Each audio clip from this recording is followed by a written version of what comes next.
Chandrababu estate కి Pawan general manager గా పనిచేస్తున్నారని వైసీపీ నేత ముద్రగడ ఎద్దేవా చేశారు. 23 సీట్లతో పవన్ సీఎం ఎలా అవుతారని ప్రశ్నించారు.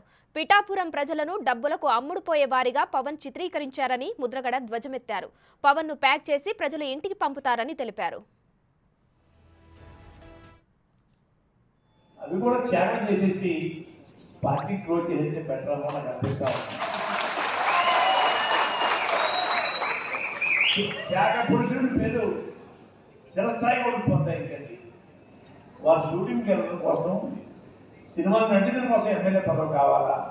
ఈ ఎమ్మెల్యే పదవితోటి ప్రజలకి సేవ చేసే మనిషిని దూరం చేయడం చదువా? వీరేమో షూటింగ్లో ఉంటారండి, చుట్టూరు బౌన్సర్లు ఉంటారండి. ఒక్క మనిషికి 50,000 రూపాయలు జీతం అంటారు. 2 కేజీలు కోడి బాబు